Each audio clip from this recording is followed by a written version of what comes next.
branches did not accept the original trunk that vitalized and maintained the entire tree. When they became ungrateful, the original trunk was angry at them. Thus Lord Chaitanya did not sprinkle upon them the water of his mercy, and they gradually withered and died. By the mercy of Advaita Acharya, the devotees who strictly followed the path of Chaitanya Mahaprabhu attained the shelter of Lord Chaitanya's lotus feet without difficulty.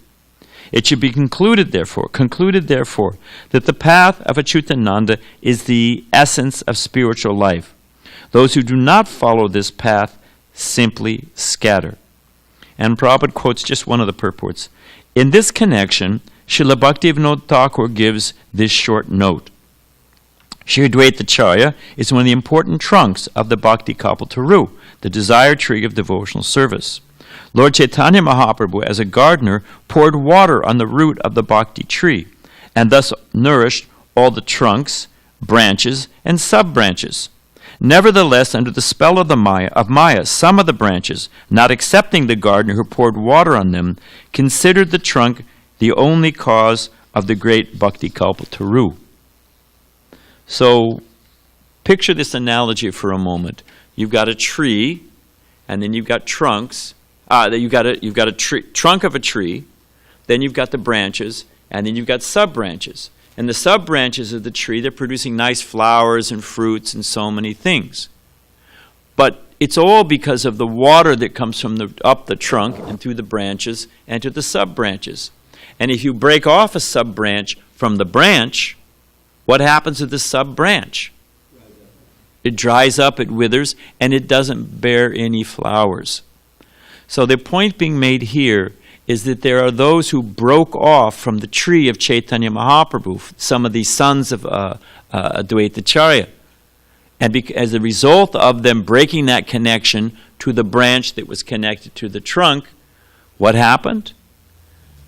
They were not nourished in spiritual life. They withered, they dried up, they could not give any fruits or flowers to anyone else, and they simply scattered.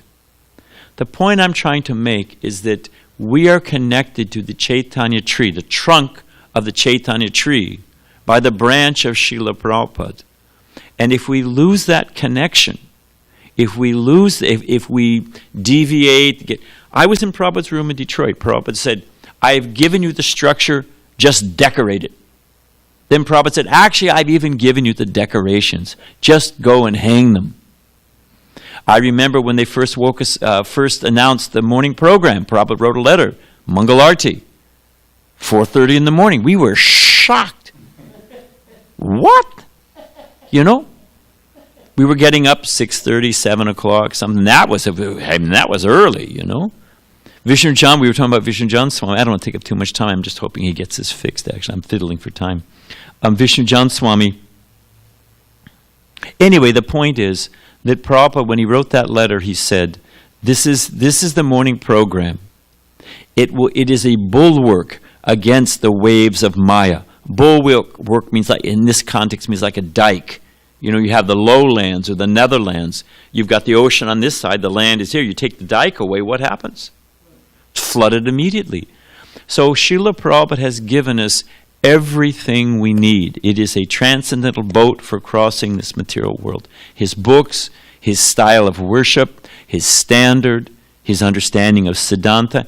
And if we break off from that, we simply wither and dry up. That's what will happen.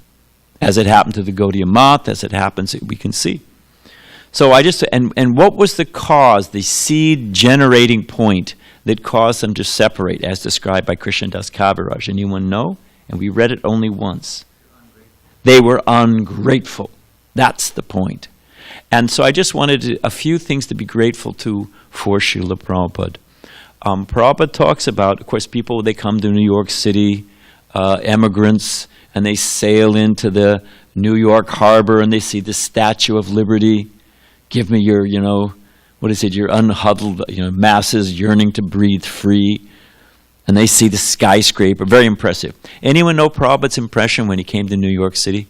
The Big Apple? Two things. He said it smelled like dog stool and chicken soup. Prabhupada was not particularly impressed, you know? Yeah, Tamal told me that. Dog stool and chicken soup. And an old man, materially, Prabhupada's an old man, all by himself, no connections, no references. I mean, you had the Agarwal Guptas, you know, in Gopal Agarwal in Butler, but nobody in New York. Had no money. He had the $20 from Captain Pandya for the Jaladuta. Prabhupada sold him a set of Bhagavatams.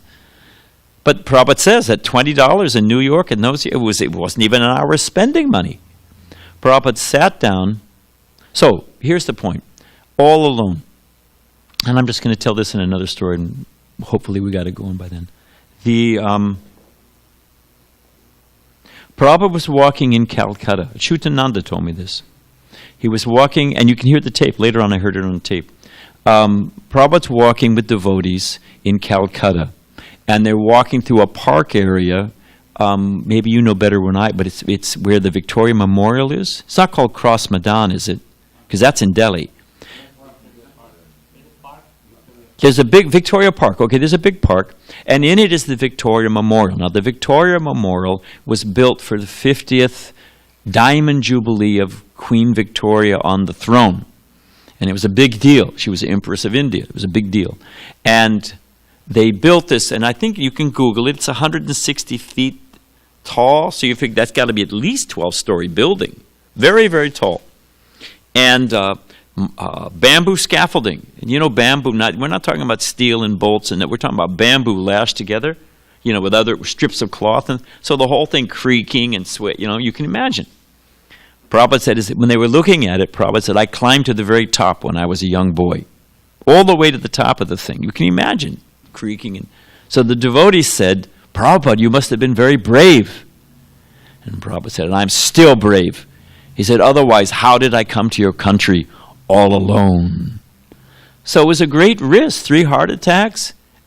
And then Prabhupada tells a story. That's that Tarun Kanti Ghosh who'd been to see a yogi who made an apple, and he was going on apple, apple, apple. There was nothing, and he put his hand out, it was an apple. He was wearing a gamsha, nothing up his sleeve, man, apple, apple, apple.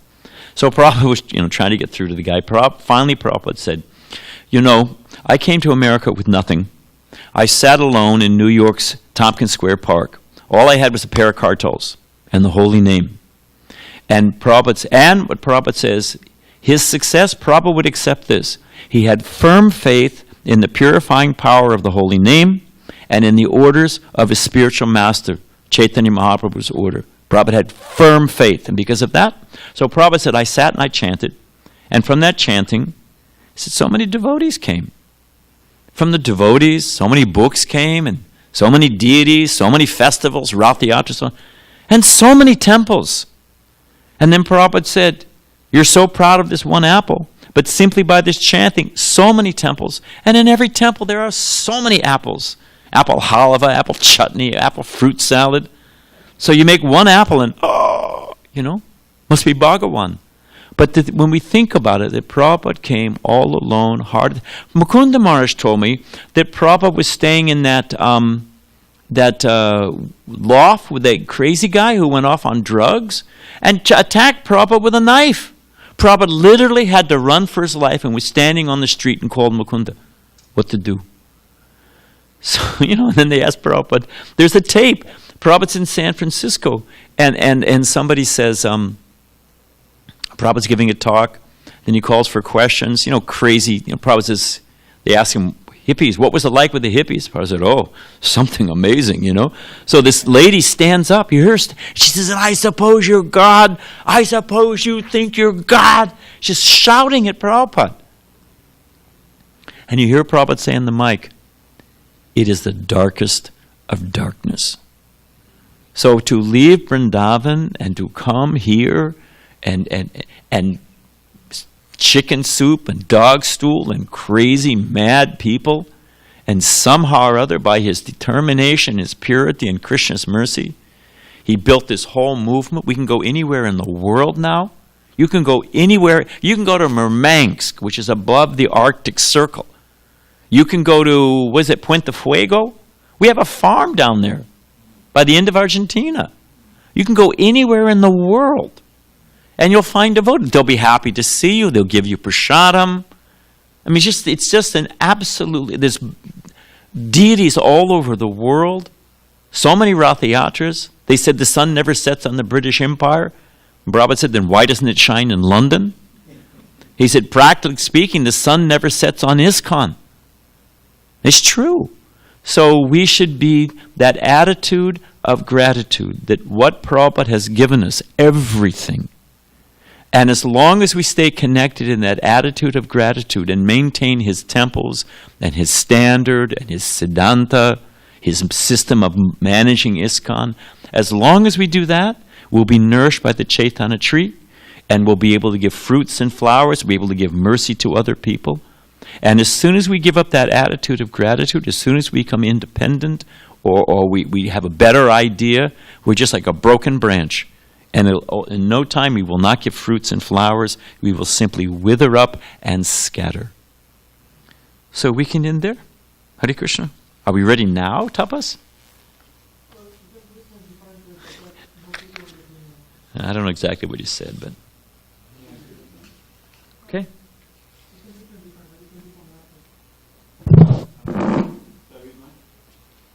Yeah, please.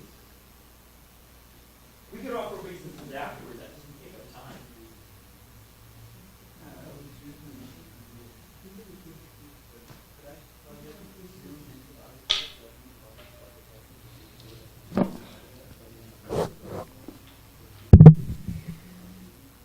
Okay. Pranams, Prabhupada. The one word that keeps coming to me when I think of the 43 years that have sped by since Srila Prabhupada's disappearance is gratitude. Even materialists, I wrote that. Even materialists feel gratitude when someone saves their life or the life of a loved one. How much more gratitude we should feel towards Srila Prabhupada for saving us from countless lives of suffering in this material world. Every morning, we're reminded of our debt of gratitude to him when we sing, Samsara Dava Nalaridha Loka, Tranaya Karunya Ganhaganatvam. Srila Prabhupada is like a cloud raining down a downpour of mercy to extinguish the blazing forest fire of our suffering, countless births and deaths in the grips of samsara. And it's not just that he saved our lives and is saving them moment to moment. He's giving us the means to enter into the eternally blissful life of ecstatic loving service to the Supreme Lord Krishna. As Prahlad Maharaj put it so perfectly in this prayer to Lord Nrsingadev, Evang janang napatitam babavahi kupe kamami kama manoyak papatang pasangat kvitvatmasat surarshina bhagavan grihita sohang katam nu visvajay tava britya sevam. Now I've kind of paraphrased, you'll understand. My dear Lord, O Supreme Personality of Godhead, because of my association with material desires, one after another, I was gradually falling into a blind well full of snakes, following the general populace. But your servant Srila Prabhupada kindly accepted me as his disciple and instructed me how to achieve this transcendental position. Therefore my first duty is to serve him. How could I ever leave his service? Of course, like so many other Mahabhagavats, Prahlad Maharaj expressed such sentiments to teach us. He was never actually in the well of snakes comprised of materialist association. He was always transcendental and fully protected by Krishna. Even if, okay, that comes through. Tell him it comes through. You can't just stand right there. Tell him to go away, 10 feet away, 10 feet away. Hare Krishna. He was always transcendental and fully protected by Krishna, even if physically he was in his demonic father's kingdom. But as for me, I wasn't gradually falling into a blind well full of snakes. I was well situated in that blind well and thinking I was very comfortable. But Srila Prabhupada, through his books and his devotees, taught me the truth and made me feel the urgency of the famous Vedic injunction. Asato ma sadgamaya, tamasi ma jyotirgamaya, mityor ma mitam gamaya. Don't stay in this temporary world of birth and death. Go to the eternal world of bliss and knowledge, Vaikuntha. Don't stay in the darkness of ignorance. Go to the world of enlightenment. Don't stay in the world of death. Go to the immortal world of Krishna Loka. And Srila Prabhupada not only made me feel the urgency of that Vedic injunction, he worked incessantly risking his life more than once to give us the facility to actually follow that injunction. Impelled by the order of his spiritual master, Srila Bhaktisiddhanta Saraswati Thakur, that he preached the science of Krishna consciousness in English in the West, he left India in 1965 at age 69, confident that he had infallible ammunition to fight Maya, namely his trunks full of his first canto Bhagavatams. And he sallied forth on the Jaladuta with no money and no followers to start the worldwide Krishna consciousness movement. But though he was seemingly on a mission impossible, he was confident of success because, as he said in his glorious Markine Bhagavat Dharma poem, I have strong faith in the holy name of Krishna. Sounds familiar? And since Krishna and his name are non-different, how could he possibly fail? And here we are all these years later, the most fortunate souls in the universe, celebrating the disappearance day of Lord Krishna's dearest devotee within the precious ISKCON institution. And even as the world outside is self-destructing in so many ways, we can feel the soothing shelter of Srila Prabhupada's lotus feet. I'll end with my Prabhupada Kripashtaka poem, written and first offered in Vrindavan in 1997 on Srila Prabhupada's disappearance day. It's inspired by the Guruvashtaka song. Trapped within samsara's all-devouring blazing fire, we had no hope of rescue till your Guru's strong desire inspired and empowered you to boldly cross the sea and teach the truths of bhakti so some souls would be set free. O Prabhupada, your mercy is my only treasure now. Unto your soothing lotus feet I bow. Patiently you taught us how to chant the holy name, and how to dance, and how to sing, and what was life's true aim. And thus you gave us Lord Chaitanya's teachings unalloyed, and saved us from the all-devouring Mayavadi void. O Prabhupada, your mercy is my only treasure now. Unto your soothing lotus feet I bow. When Krishna Bhakti spread and you had centers here and there, you introduced the worship of the deities so fair. And soon throughout the world their lordships smiled upon your crew, and nourished strong devotion to themselves and unto you. O Prabhupada, your mercy is my only treasure now. Unto your soothing lotus feet I bow. Prasadam was your special weapon. No one could resist. Once the Sunday feast had started, no one could desist. Halva, sweet rice, crisp pakoras, sabjis, puris, rice. With these and other preps, you did our tongues and hearts entice. O Prabhupada, your mercy is my only treasure now. Unto your soothing lotus feet I bow. The books you showered down upon the masses and on us taught Scripture's sacred essence, bhakti pure and nectarous. And while you wrote, you relished Sri Sri Radha Krishna's name and form and pastimes, qualities and everlasting fame. O Prabhupada, your mercy is my only treasure now. Unto your soothing lotus feet I bow. While managing your ISKCON with the whole world as your stage, meeting, preaching, traveling like a man of half your age, you served their lordship Sri Sri Radha Krishna in your heart, arranging for their pastimes in Vrindavan's secret part. O Prabhupada, your mercy is my only treasure now. Unto your soothing lotus feet I bow.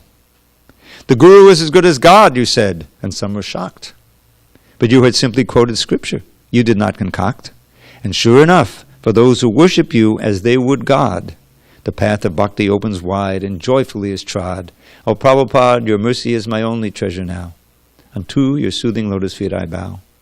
If you bestow your mercy, then Sri Krishna gives his too. But if your mercy is lacking, then there's nothing we can do. So every day we should reflect upon your life sublime and vow to serve you always with our body, words, and mind. O Prabhupada, your mercy is my only treasure now. Unto your soothing lotus feet I bow. I pray that my small hymn, though lacking literary worth, presented to remind us of your pastimes on this earth, may find some favor both with you and with your devotees, who hover around your lovely lotus feet like maddened bees. O Prabhupada, I pray that you bestow your mercy now. Unto your soothing lotus feet I bow. Srila Prabhupada ki jai. And that's it for today.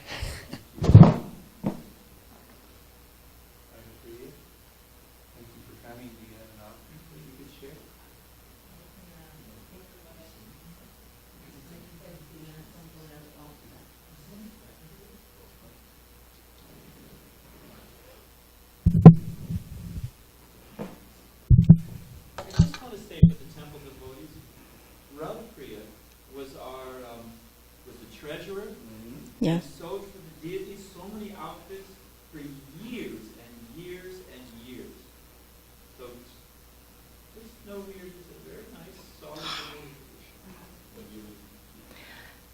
I joined in the winter of 1982 here.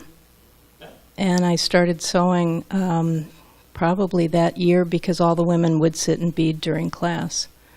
And then I started to work with Vijayapati, so I started sewing 37 years ago. I had a break. It hasn't stopped. Yeah, there was a break. It was a lull. A lull. No, I still sew, so I'm,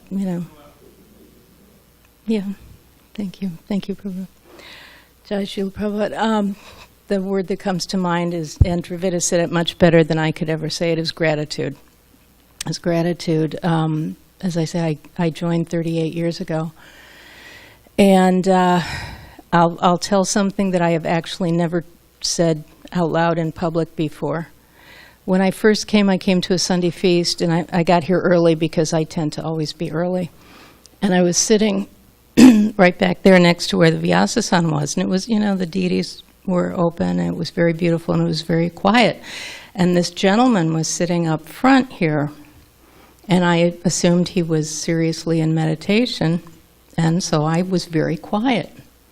But every once in a while I would look, and I finally realized that it was Srila Prabhupada's Murti. It was not actually Srila Prabhupada, but that was my first experience in the temple. And I have never told anyone that because it was I felt very silly about it. But I will say that I have had experiences over the years with Srila Prabhupada in this room that convinced me that Srila Prabhupada is with us on a daily basis. He knows what's in our hearts. And he will help us advance as we desire if we stay connected to the trunk. And I cannot even express how grateful I am. I have often said many years ago that Srila Prabhupada saved my life. I was on a life course that was not exactly productive at the time, and I ended up here and straightened out things. So Srila Prabhupada really did save my life, and I'm grateful to him and to all of his many disciples who have been guides for me over the many years. And some of you are sitting in this room and you know who you are. So anyway, thank you very much. All glories to Srila Prabhupada.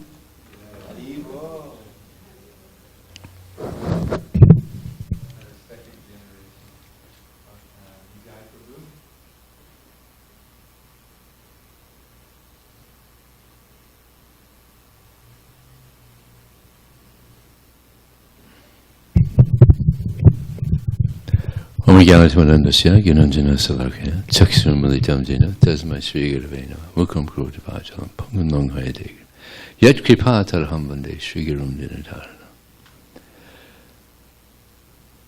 I was meditating on this Disappearance Day, and I was thinking how Prabhupada has been doing more preaching since he left than he had done up to the time he passed away. Because now there's about 530 million books distributed. So a lot of people are reading these books, so Prabhupada's preaching a lot. And therefore, Bhaktivinoda Thakur says, he reasons ill who say that Vaishnavas die while still living in sound. The Vaishnavas die to live, and living spread the holy name around. So Prabhupada is preaching so much. And by this book distribution, and also on the internet, people are going on the internet, they're hearing Srila Prabhupada. So he's still preaching. And we want to increase his preaching by this book distribution. This morning I was listening to a lecture by Giriraj Swami, and he said a pastime of Prabhupada I'd never heard before. In Vrindavan, Radha Damodar temple, Prabhupada was staying there, And there was another devotee staying not too far from Prabhupada, just like the next building over, or something close. So this person would hear this talking loud at night, 12, 1 o'clock. He would hear this a voice, and it went on a few nights, and then he got up one night just to hear, what is that coming from? Prabhupada would be sweeping the courtyard of the Radha Damodar temple, and he would be calling out, Rupa Goswami, Sanatana Goswami, please help me in this mission of spreading Krishna consciousness, please help me. He would be crying out to Rupa Goswami and Sanatana Goswami. So he was, wow. So Prabhupada, he was praying a lot for success in this mission, and by those sincere prayers, he had so much success. So, this is Srila Prabhupada. He's saved us, and he's still saving so many people. Today I was distributing books on Garnet, having the first time ever. Someone said it was this Bhakti Carlos used to do good there, so I thought, let me try it out. So I found a store that was closed. I put the table there. It was right next to a steak restaurant. So this person's standing there waiting for his steak sandwich or something. So I said, hey, come on, let me show you this here. So I showed him the Bhagavad Gita, and he was like, he was really into it. He said, oh yeah, this looks very interesting. And so he took the Bhagavad Gita, then he went in and got his steak sandwich and went off, and I was thinking, wow. So many devotees have haven't seen the end of the story. They haven't seen the end of the story. Actually, this happened when I was thinking about this also many years ago, maybe 10 years ago. I was distributing books, and I showed this person the Bhagavad Gita, and he liked it so much. He said, but I only have $5. I was going to go get a hamburger. But this is better. I think I'll get this instead. So he got the Bhagavad Gita instead of the hamburger. So we're by this book distribution, by this preaching, we're putting people in the proper direction. Prabhupada came here to help people go in the right direction, and he many times, it's amazing how many Prabhupada used to say this movement will save the world. Isn't it? There's a lot of, and devotees were thinking like that we're gonna take over the world. Of course, you never hear this anymore, but when Prabhupada was here, he had that mood, and actually the movement was growing like anything by Prabhupada's presence, by his purity. It was growing like anything. Therefore, there was that book called the Hare Krishna Explosion. There's one instance of a man. He was in an airport, and one devotee approached and said, no. And then he had to go to another airport to get to his destiny. And then again there was a devotee there, no, not interested. And finally got to another devotee there. He said, what are you guys? You guys are everywhere? I mean, and finally he said, well, maybe you guys got something. He bought a book. And in Denver, one devotee was given a class at the university, and he asked the students there, how many Hare Krishnas do you think there are in Denver?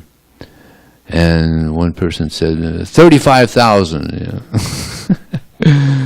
20,000, 40,000.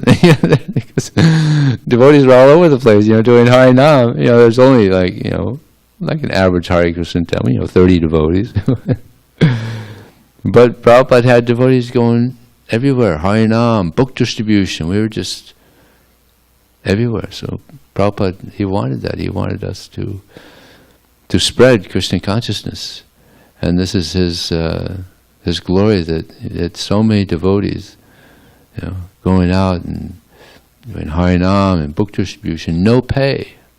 It's like Srila Ramaswamy. He said this one story. he was in the airport distributing books, and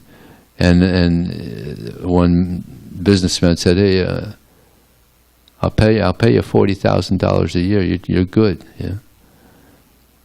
Back then, 40,000 was a lot. Yeah. So no, I'm sorry, I'm not interested. I've got a bigger pay coming. Yeah. I don't get paid for this, but I got a big reward coming. And the man said, "I don't want a book, but I'm going to give you a donation. I wish I had people so dedicated as you. But then I guess I would have to be like your guru." He was smart. He was smart. Prabhupada had so much devotion. He was so sincere that devotees just gave their life. You know, literally just gave their life, their youth, to Prabhupada. So yeah, we should have a lot of gratitude, grateful to Srila Prabhupada. And of course the way to show that is to help him in his mission. Now we have the marathon coming up, December marathon, so this is the time to show our gratitude to Srila Prabhupada by helping him distribute this great treasure of wisdom that we've fortunately come across. Thank you. Hare Krishna.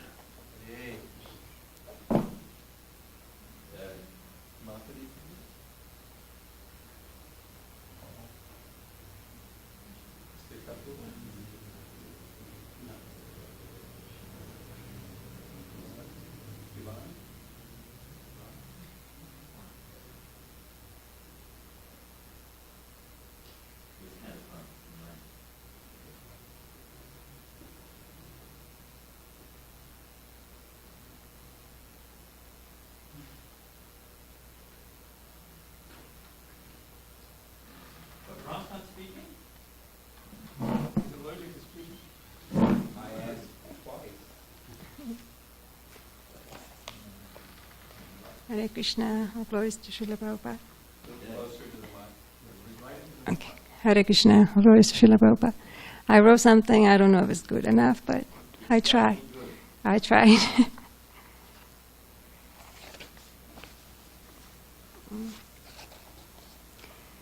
Dear Srila Prabhupada, I feel really grateful to be able to say a few words on your Disappearance Day, even though my heart will be pounding extremely fast. The past year and a half has been a very painful time in my life, but it also has been the best time for trying to practice Krishna consciousness. I am sure that without those very painful experiences, I won't be sitting in this chair at this moment and in front of such exalted devotees. You stated in the Srimad Bhagavatam, 8th Canto, Chapter 5, verse 43, that although we cannot understand the functions of this material world and whether it is good for us or bad for us, in accordance with the advice of the Supreme Authority, we must reject it and go back home, back to Godhead. I often think, how can it be possible for such an unqualified person like myself to be able to perform any service to please you and to please our dear Radha Girihari and their devotees? One answer comes to mind: to not ever give up my Krishna consciousness. No matter how much difficulty I feel, I can longer endeavor. To give up our Krishna consciousness will be the greatest fault of all, as you mention it in one of your divine instructions. That faith in Krishna consciousness will destroy any obstacles that seem impossible to never lose faith. You are the best example to follow because you are pure devotee of Lord Krishna. Dear Srila Prabhupada, please keep empowering us to have the humility to share and preach the greatest jewel of all, Krishna consciousness. You to be in the mode of service. A pure devotee is very dear to Krishna. Krishna would gladly fulfill his transcendental desires. Srila Prabhupada ki jai.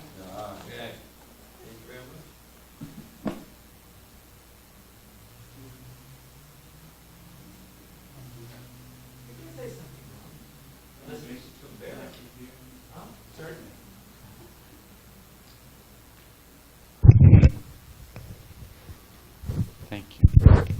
Hare Krishna. Jai Srila Prabhupada. So I was just thinking, there was a nice song by, I don't know, Bhaktivinoda Thakur or Narottam Das Thakur says, Jodi gaur na hoito tobe ki hoito kemone dharitam je. The meaning is that if Lord Chaitanya wasn't there, how would it survive the whole existence and of the material world? So on the same, there is also His Holiness Jayapataka Goswami also wrote a songs in a similar, that if Prabhupada wasn't there, how would everything what would happen to the world? So there's a whole list of Prabhupada's contribution, Prabhupada's books, Prabhupada's school, his restaurant, different community. So Prabhupada, there's a whole list. So I was just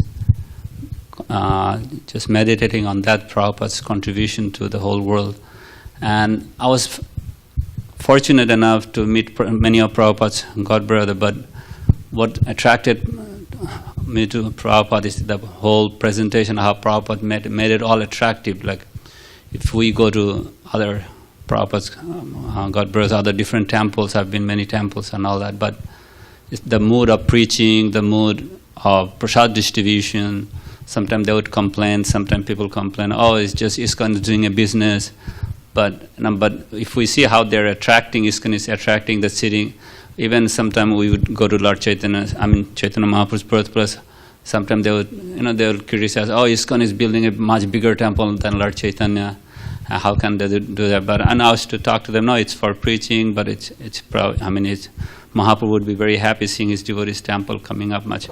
They just have something negative to say. But so I was just wondering how Prabhupada made it so pleasant for everyone and attractive to everyone, all different ways. But if you try to, like if you try to join other organization of Prabhupada's, it's like, people. It's just there's not much life, meaning that unless you are. Sometimes people join those who are really from countryside or village or something, or sometimes people that have some sentiments and all that. But Prabhupada's philosophy to all the erudite, scholarly people, beginning from the village people, everybody is attracted in different ways. So this was Prabhupada's quality to attract, no matter what grade one is, which level one is from intellectual people to somebody who's plowing the field to anybody. He made it very pleasant and attractive to everyone. So I was just thinking Prabhupada's generosity, that he made it Krishna consciousness possible all over the world, and for any person and anybody can be attracted to Srila Prabhupada's gift. Jai Srila Prabhupada ki jai. That was worth waiting for.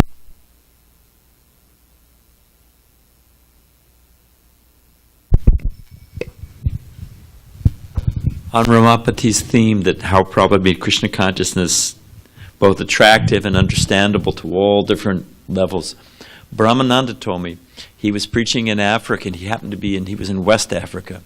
I forget whether it's Ghana or Senegal, I forget which one. And he said that he went in to see some professor, because they have, French West Africa, they have all kinds of, very good at universities and things like that. So he'd been to see some, French-speaking African professor, and they were talking he said, he was talking about Krishna book, and the man had read Krishna book and had compared it to Gita and Bhagavatam and Chaitanya Charitamrita and taken it to a very, very high level, of understanding of Krishna book. So Brahmananda was appreciating that how Prabhupada has written this book that this, big, puffed up guy is relishing. And then he said when he came out, the taxi cab wala was just a simple guy. And Brahmananda, because he was distributing Krishna books in those days, and the guy was sitting in his driver's seat laughing because he'd been reading Krishna book and how Krishna had smashed this one and cheated the gopis, and he was just relishing Krishna book. So Brahmananda was just amazed that on this intellectual level and in they were reading the same book and relishing. It's an amazing thing. Most authors have a niche or but somehow or other. So just to confirm what you were saying, Ram.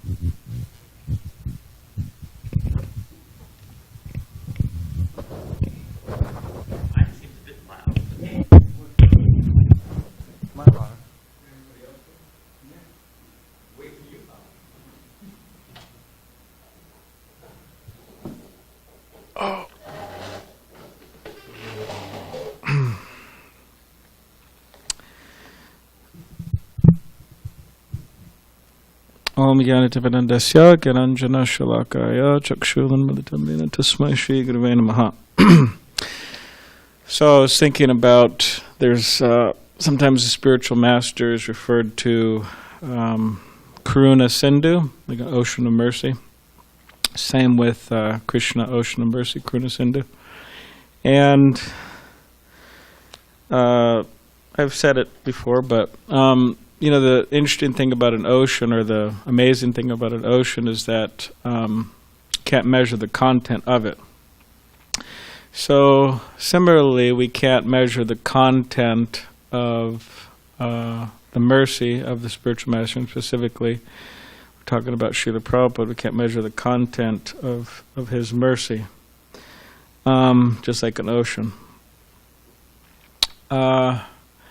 And for the followers of Srila Prabhupada, the disciples, grand disciples, and so on,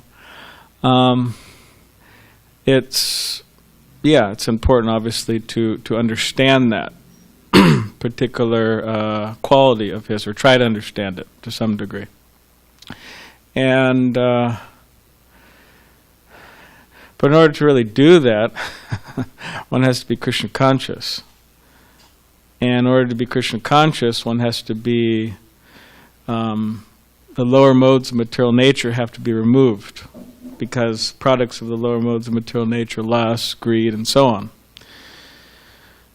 So sattva has to be there. And then, Krishna consciousness could be born, you could say, or can awaken within us. And then we could get some type of glimpse of understanding of, say, the greatness of Srila Prabhupada. And, it says that right, he's a spiritual master. Prabhupada has been, in the Chaitanya Charitamrita, it said he mentions how Chaitanya Mahaprabhu and Lord Nityananda, they delivered Jagan Madai. And he said, by the mercy of Chaitanya Mahaprabhu and Lord Nityananda, an empowered representative of Krishna could deliver thousands of Jagais and Madais, speaking about himself. As the deliverer. Speaking of himself as the deliverer, yeah. Patita Pavan. So he's able to, he has, and he's continuing to deliver so many personalities. And therefore, to develop and to cultivate and to meditate on such a great personality is the best thing one could do. In other words, the most beneficial. And from that meditation and from that absorption, one could actually start to develop some type of affection for him, Srila Prabhupada. And and what comes out of that affection will be that, okay, well, I have to do something for this person. It's not that just, I love you and I don't do anything for you, but you have to do something for the person. We have to do something for the person, for Srila Prabhupada. And doing something means doing something according to how he wants, what he wants. That's the basic principle of affection, right? It's not that, okay, whatever. We ask Prabhupada to give the example. You ask for a cup of water, and then the enthusiastic disciple, enthusiastic follower brings a nice cup of milk, right? So it's better. But according to what he wants, so according to what Srila Prabhupada wants. And what Prabhupada wanted more than anything, practically you could say, Hare Krishna. Zoomed in the work, so you're here. So you zoomed over.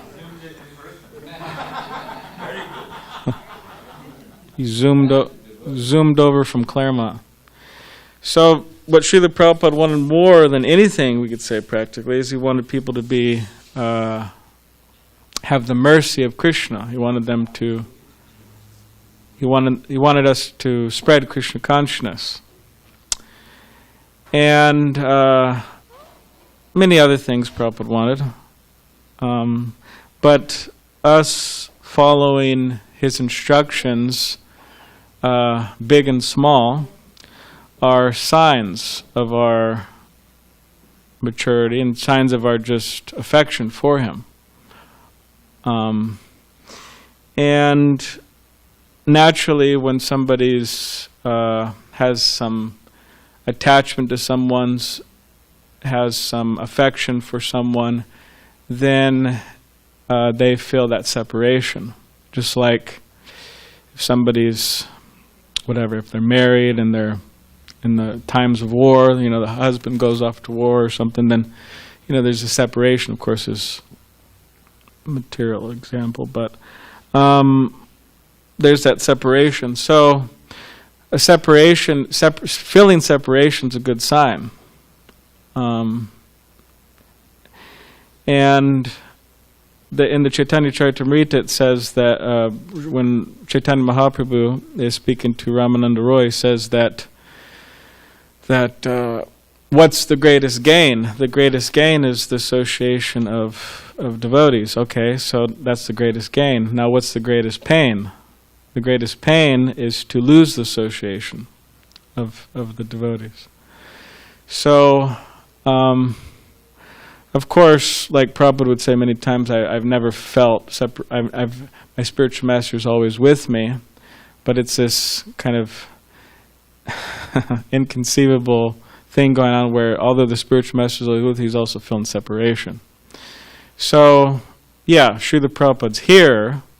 In one sense, we could feel, right? We hope we could feel more and more and more. That's the hope. He's here. We should feel his presence regularly. But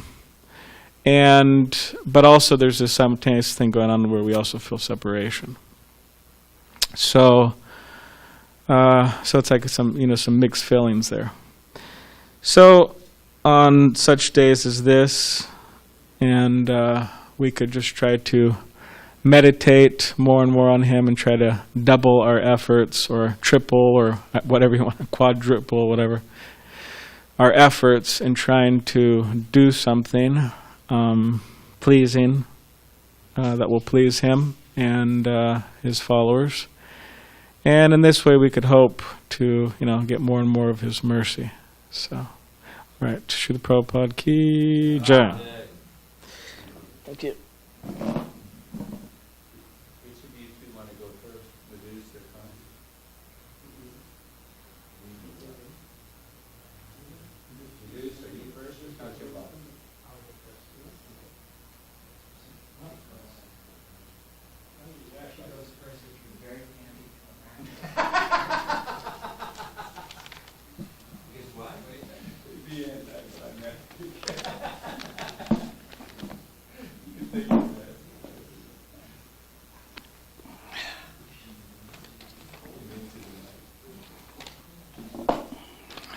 Hare Krishna.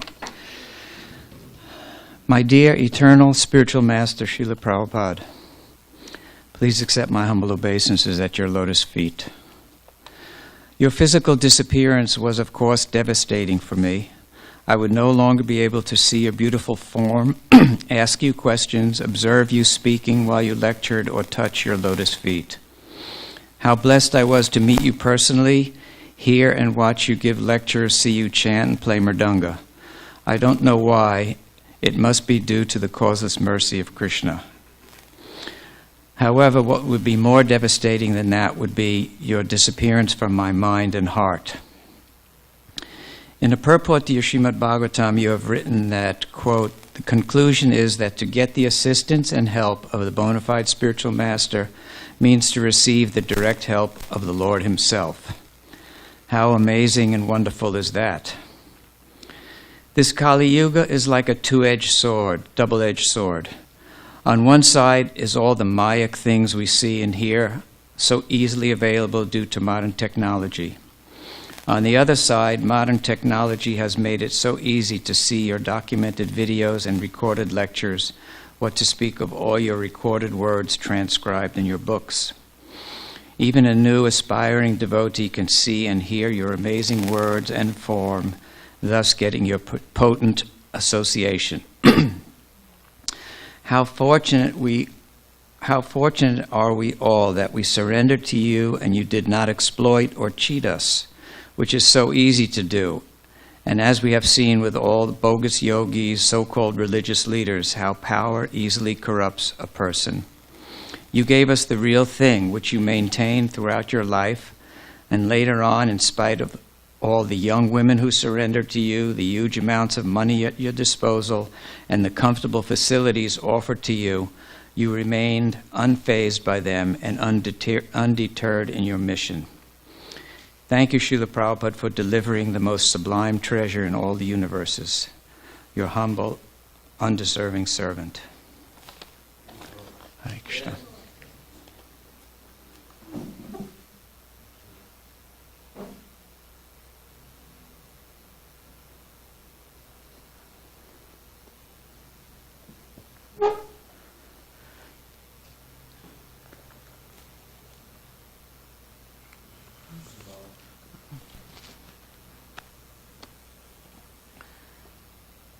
To my beloved spiritual master, Srila Prabhupada, please accept my most humble obeisances at the dust of your transcendental lotus feet, again and again. Thank you.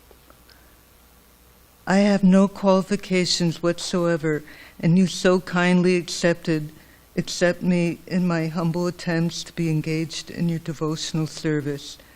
The genuine essence is Srila Prabhupada's beautiful Vyas Puja offering to Srila Bhaktisiddhanta Saraswati Thakur in 1936. Quote, "Personally, I have no hope for any direct service for the coming crores of births of the sojourn of my life, but I am confident that someday or other I shall be delivered from this mire of delusion in which I am at present so deeply sunk. Therefore, let me with all my earnestness pray at the lotus feet of my Divine Master to allow me to suffer the lot for which I am destined due to my past misdoings, but to let me have this power of recollection, that I am nothing but a tiny servant of the Almighty Absolute Godhead, realized through the unflinching mercy of my Divine Master. Let me therefore bow down at his lotus feet with all the humility at my command." Unquote. Every time reading this is really moving, seeing that Srila Prabhupada is the epitome of a true, genuine disciple, taking the order of his spiritual master to heart, spreading Krishna consciousness to the West and to the whole world. Purity is the force.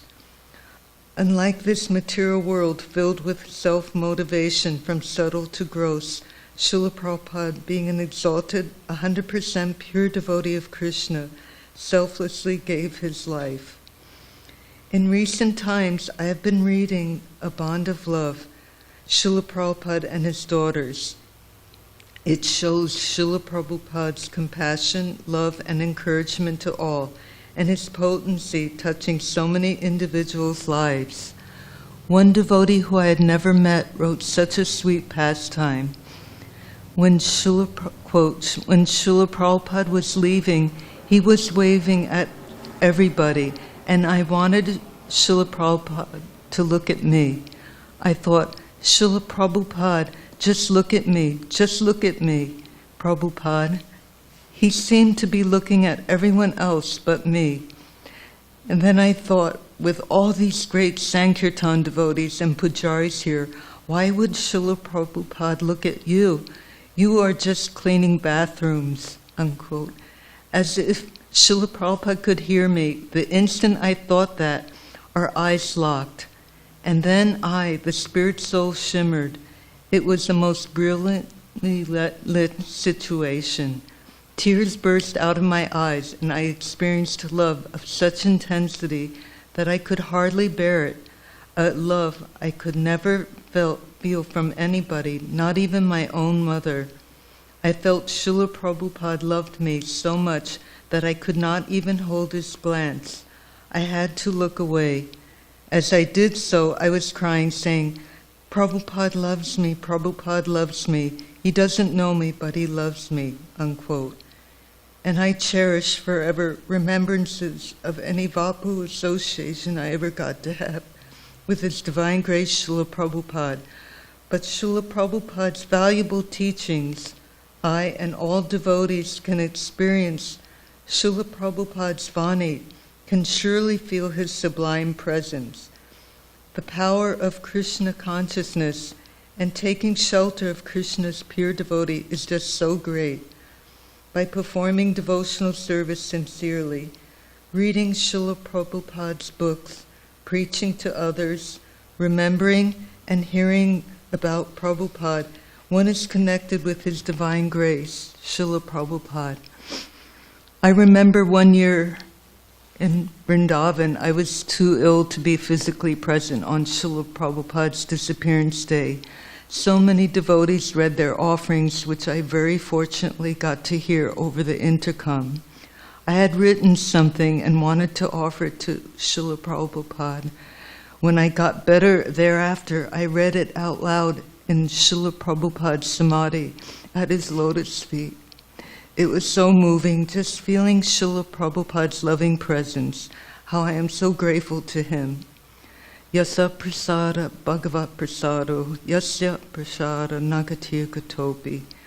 By the mercy of the spiritual master, one receives the benediction of Krishna.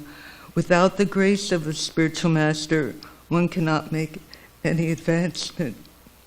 Srila Prabhupada has taught us how to live. Srila Prabhupada has taught us how to leave this world. And by Srila Prabhupada's phenomenal example, how he translated and dictated his divine purports to the 13th chapter of the 10th canto Srimad Bhagavatam is beyond amazing. Just seeing Srila Prabhupada's legacy shining brilliantly, continuing on, I am inspired by my God siblings and the next generation's sincere devotion and dedication to Srila Prabhupada and Krishna.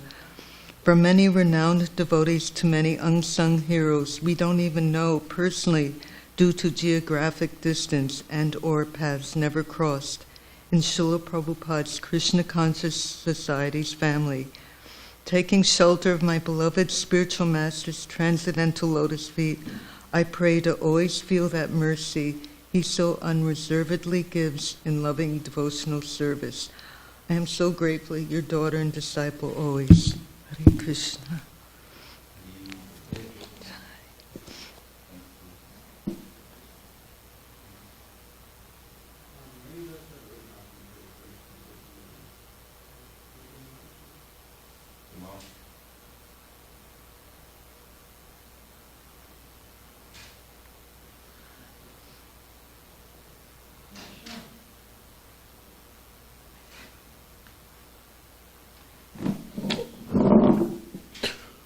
Krishna.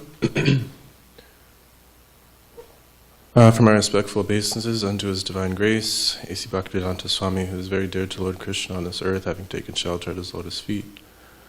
Our obeisances are unto you, O spiritual master, servant of Saraswati. You are kindly preaching the message of Lord Chaitanya and delivering the Western countries which are filled with impersonalism and voidism.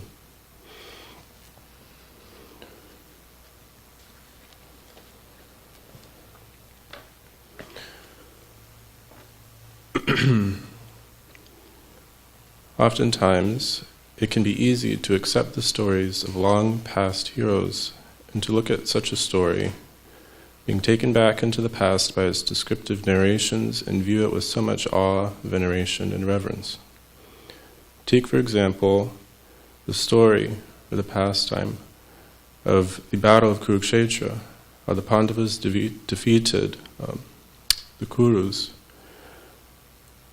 or Lord Indra and the demigods' battle with King Bali and his league of demons, or the glorious reign of Maharaj Prithu. Our scriptures are filled with pastimes that lend honor to great heroism throughout every age.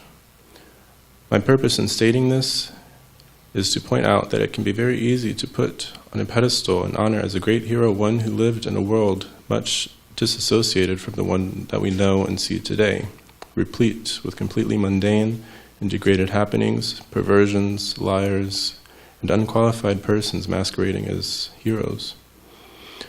I speak for myself when I say that there is difficulty in realizing a bona fide hero and fully accepting his rescue mission when one's heart is contaminated with the aforementioned vices that plague the world, with selfishness, lust, and duplicity.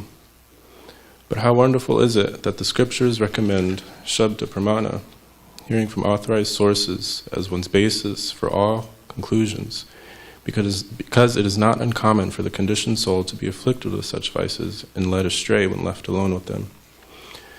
And how glorious is it that in those very same scriptures it is in fact confirmed that a hero would indeed come, and that he would quote, flood the world with the chanting of Hare Krishna. And in Lord Krishna's conversation with Ganga Devi, he tells her that 5,000 years into the onslaught of Kali Yuga, a great sage and worshipper of the holy names would come and spread these holy names throughout not only India, but throughout the world. Only a hero could do such a thing. Only a genuine hero could turn sexmongers, fond of consuming drugs and liquor and eating flesh and blood, towards the service of the Supreme Lord. You are that great hero that is mentioned of Srila Prabhupada. You were, are, and will continue to be the rising sun for many people, Srila Prabhupada. Although today we are commemorating your setting, may we be the clouds which reflect, decorate, and magnify your splendor, and may the balm of your love and careful guidance be our soothing moonlight. All glories to Srila Prabhupada and to his devotees. Hare Krishna.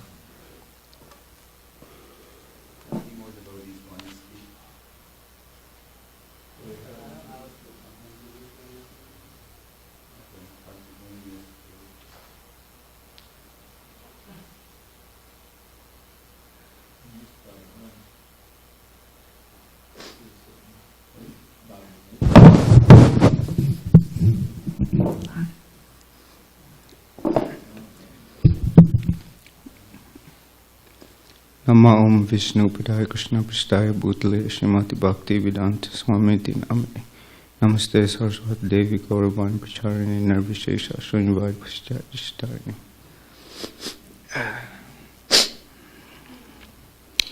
Dear Srila Prabhupada, how can an insignificant, fallen, and unqualified fool such as myself offer anything of use to your lotus feet? I am not so good at speaking, reading, or rendering competent service to your kind-hearted devotees.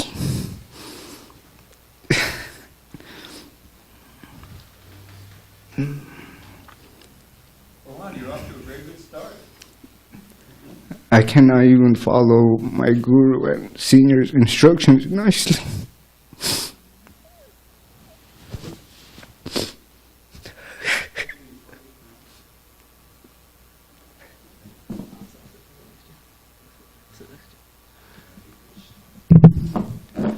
On behalf of Glenn. So I beg that you may find the sincerity in my heart of wanting to glorify your unlimited mercy. I cannot help but to think, what if Srila Prabhupada had not come to the West? Where would I be if it were not for your books and your compassionate devotees?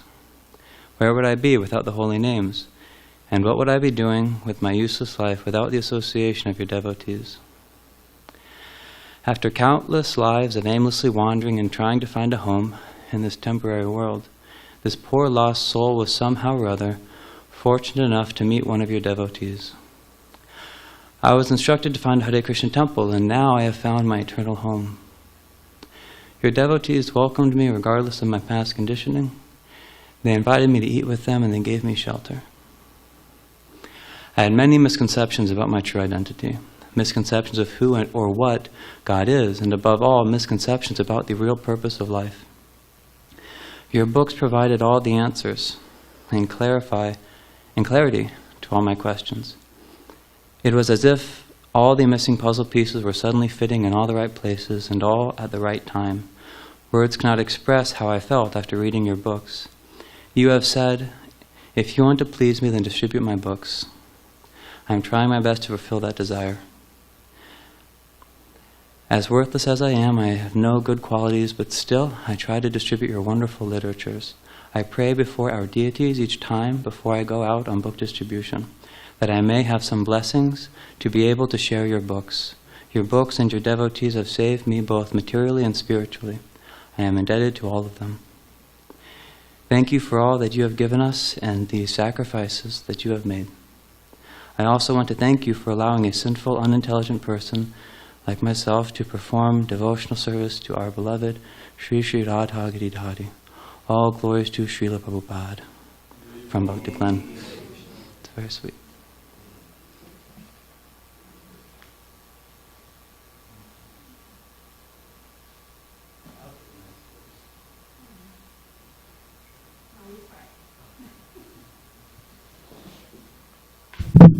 Hare Krishna. I can take the mask now. Okay, thanks. I'm not prepared. I'm not a public speaker, but I would say something that hopefully will make sense. Don't know where to start. Systematically, I won't go, but what I feel that so many years ago, like 32, 34 years ago, I was in North Carolina, and I came from India, and I saw the temple in Hillsborough, which was like an hour away, and I used to go once a year during Janmashtami to that temple and do Vishnu Sahasranam, and then I saw all the devotees, and I'm like, how is it possible in America, all these, Vaishnavism, all these things and then I found out more about Prabhupada, that he not only gave the process, but he with his spotless character, there are so many so-called yogi I've seen and I've heard from India and everywhere, but nobody has ever given this kind of process that, Bhagavatam class, Gita class, and Prasadam, Artik, and all this process, and train devotee how to wear dhoti and how. So even though I used to read Gita, I came from Brahmin family. My father taught me some sloka and everything, but I never had any systematic process that I could ever follow or understand in deep. But after coming to US, I found that this is impossible. How every time I come to the temple, I tell my family that I feel like I'm in Vrindavan. How is it possible? If Prabhupada hadn't done this I don't know what I would have gone or what I would have done, or never got this process, even though I read Gita and all, but that didn't mean much. When you hear and regularly classes and all the process, that makes a huge difference. It's not like one time you read, you do puja a few times a year and you are done. But what Prabhupada did is just impossible, what he did in this many years, and gave so much mercy and all the process. And other thing I wanted to share, that I started reading books seriously recently, and Maharaj gave me Bhagavatam, and I read that, and then Balram Prabhu gave me Chaitanya Charitamritam recently, and I started, and thank you. Yeah, I bought it, but you inspired me to read, so I get the Sangha, is important. People inspire all the time that you should read and do this. So I was thinking one day, I was telling somebody that Prabhupada took so much trouble beside all these activities he had to do, and he was writing books until middle of the night, and word by word Sanskrit. I'm also trying to learn more Sanskrit so I could get better, and word by word he gave, and how much blood he had shed, in order to do all these things. And I'm like, can't I even read his books? I have to just be at home and read, and I get happy.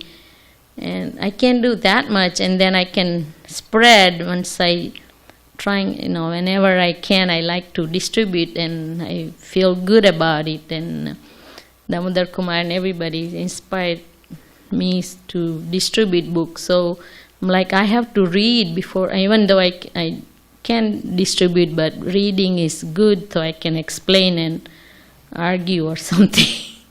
So thank you, Srila Prabhupada. Hare Krishna. Yes.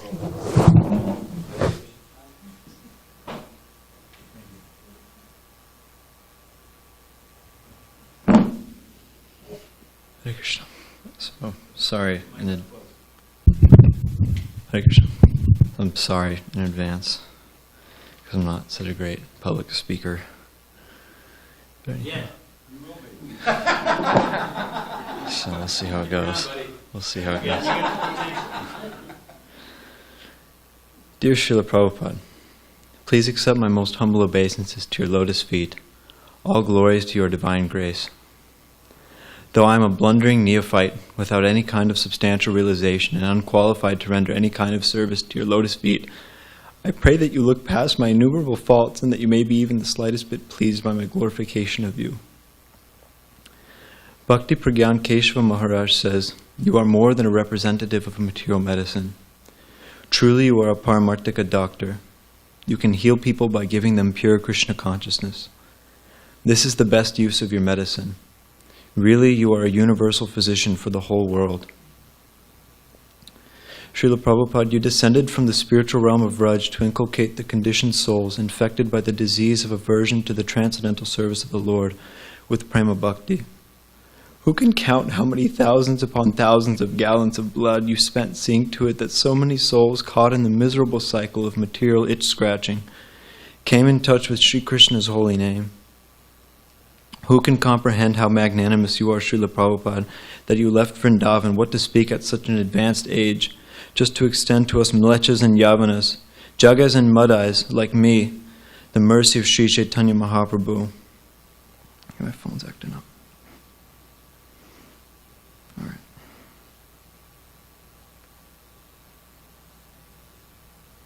I'm sorry, I don't know why this is. Because my hands are sweating. I got some. Anyway.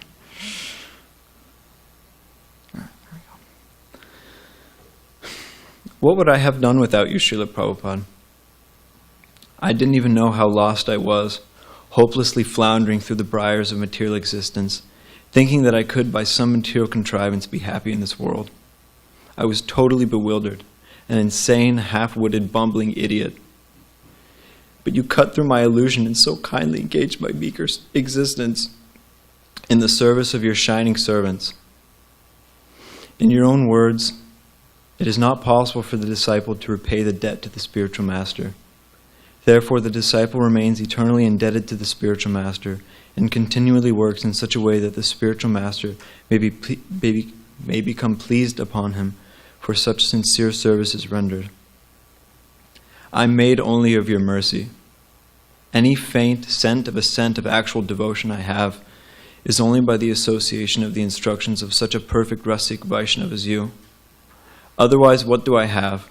Just a bungling, lusty bag of blood and bones being frog-marched to the crematorium by these endless petty material desires. What is the use? He reasons ill who tell that Vaishnavas die when thou art living still and sound. The Vaishnavas die to live, and living try to spread the holy name around. Even though you concluded your manifest pastimes on this earthly planet, and I lament my separation from you, having never received your physical association, you are still present in so many wonderful instructions in the many advanced Vaishnavas you created. All I can do is pray that one day I can have the purity, sincerity, and maturity to fully understand what you've given me. Thus I am falling at your lotus feet, begging for shelter, and praying that such a lowly and sinful degenerate as me may get your mercy, so that I may be one day qualified to serve your mission in the holy name of the Supreme Lord for eternity. Hare Namaiva Kevalam, your feeble and insignificant servant.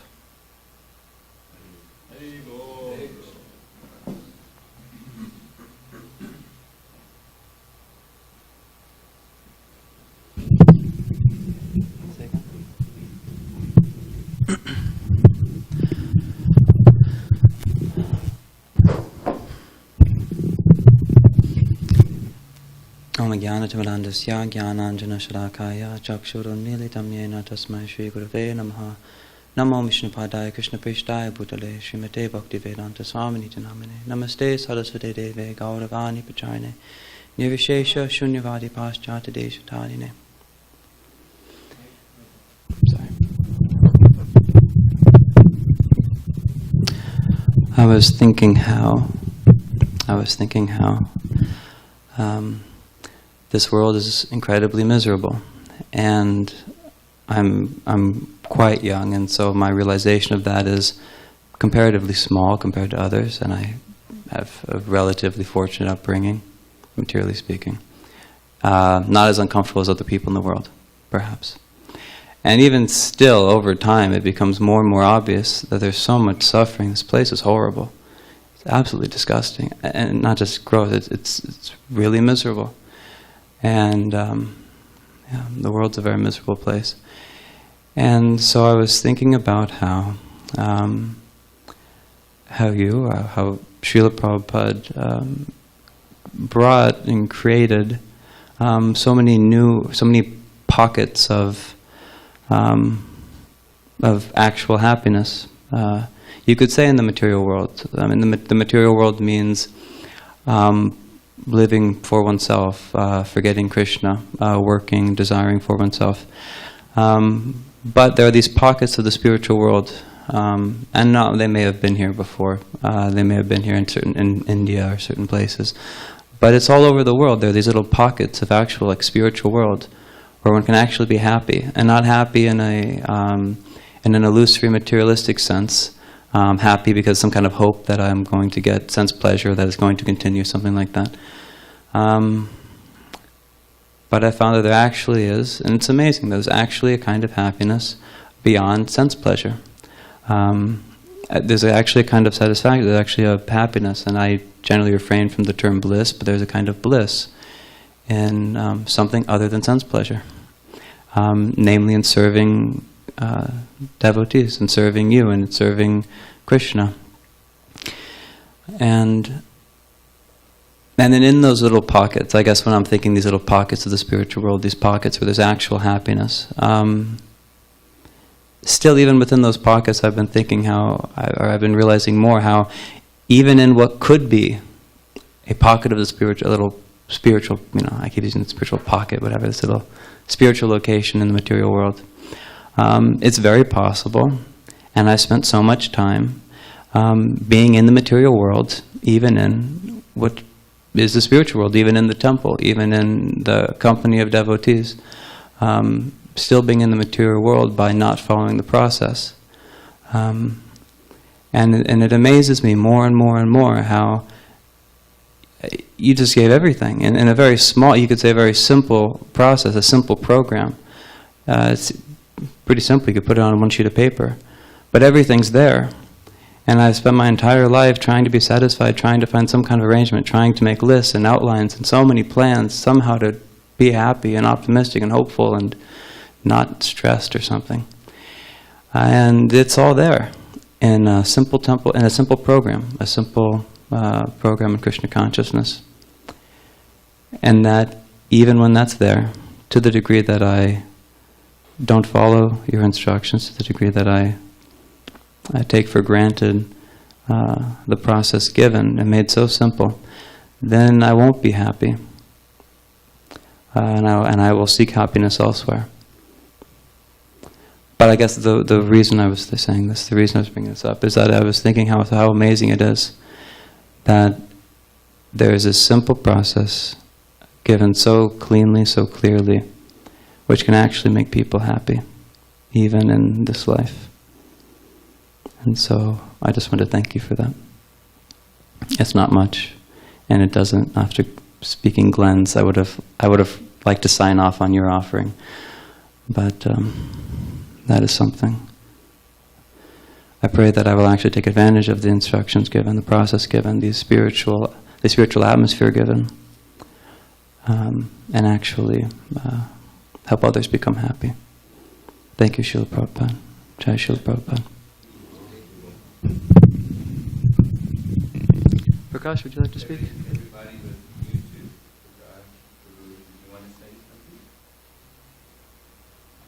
Yeah.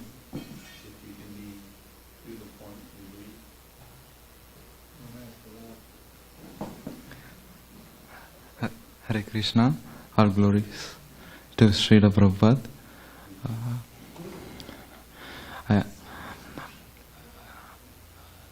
Before coming to America, I had a bit of curiosity, and I actually was thinking of reading the Bhagavad Gita, and unfortunately, but somehow or other, I came across Bhagavad Gita as it is by His divine grace on the internet, and I read it. And I'm 100% sure if I had read any other version of Bhagavad Gita, I would not even be interested in bhakti, be interested in service to Krishna or anything else. So related to Vaishnavism. So I'm really grateful, because while reading the Bhagavad Gita as it is, I was thinking, like, in every chapter our Srila Prabhupada would stress Krishna consciousness, even in chapters like Karma Yoga and other chapters which do not directly relate to bhakti, but he would stress it as the main essence of the Bhagavad Gita. And reading other books like Srimad Bhagavatam, I come to understand how that is the main essence of all religious practices, is to love Krishna. So I am truly grateful, and fortunately after coming to America, I had the wonderful association of devotees, first in Philadelphia's temple.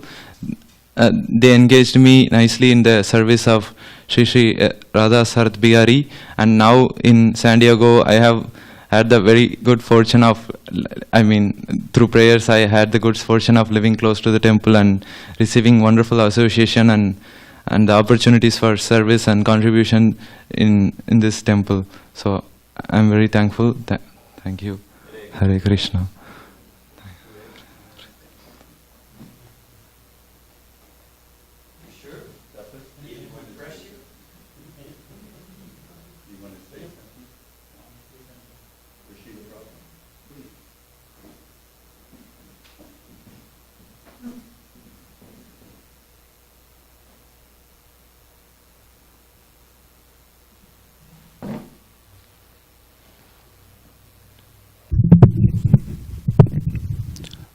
Dear Srila Prabhupada,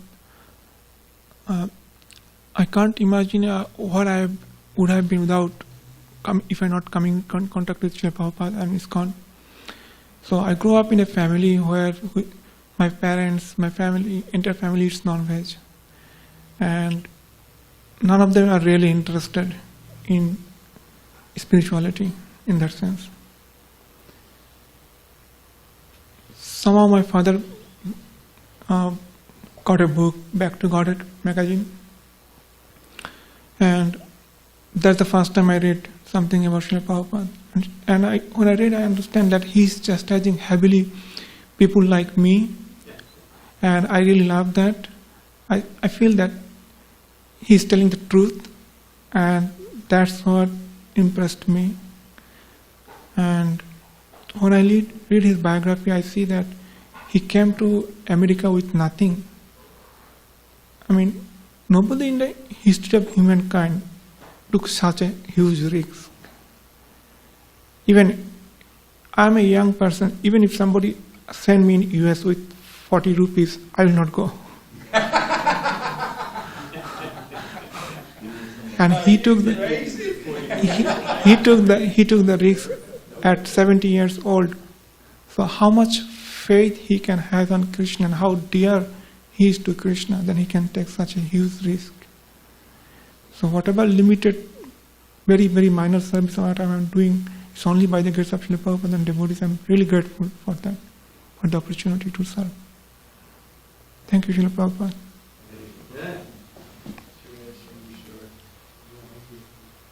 Suresh, you could say, thank you. Why are you here? Just say something.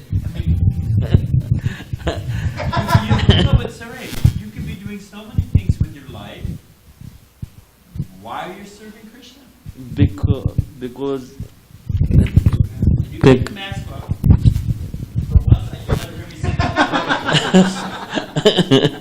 because my Prabhupada, because without Prabhupada, hello, without this Prabhupada, miserable, because the temple foundation, this Prabhupada, and millions of people suffering because drugs and all this civilize, utilize senses. This. Hare Krishna. Very good. Thank you, Suresh. You had us at miserable. Sneak in here, good night. Oh, good night.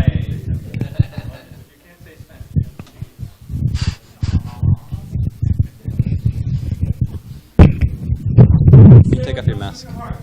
Take off your mask.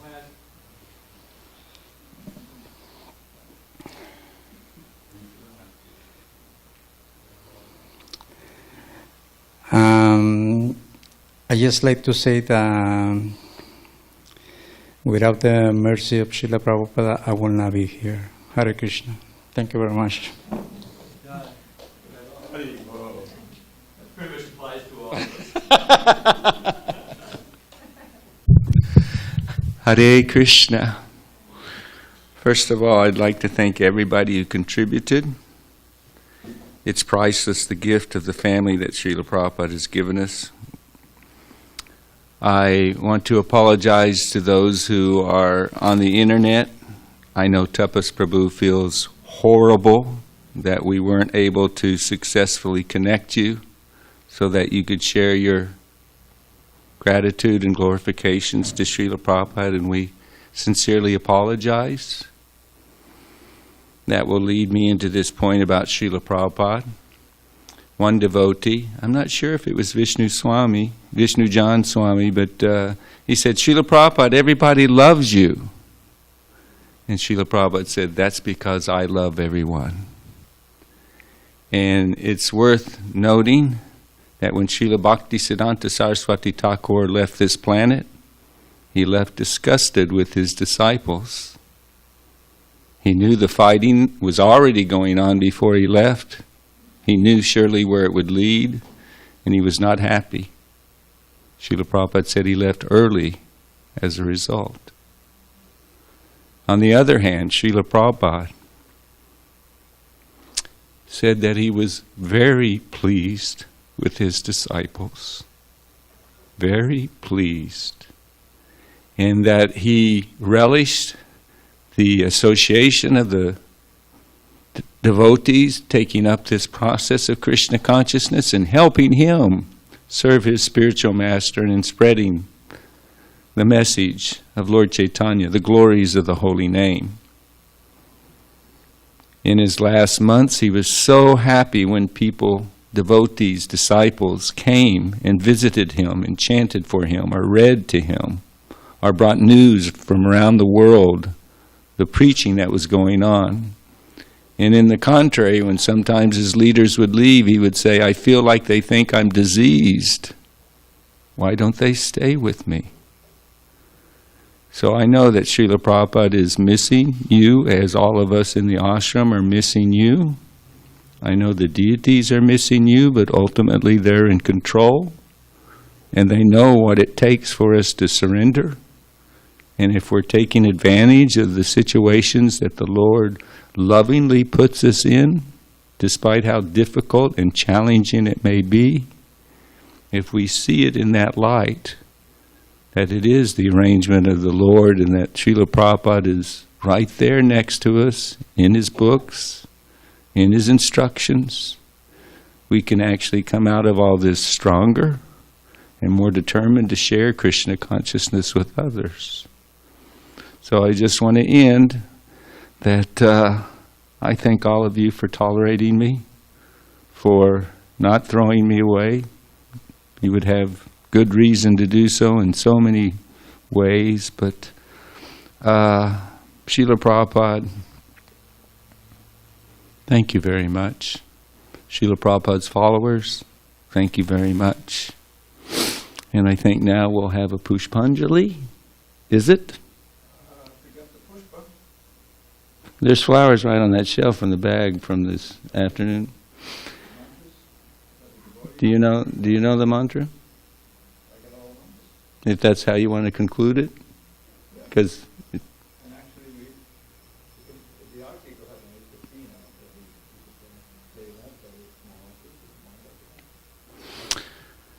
Srila Prabhupada ki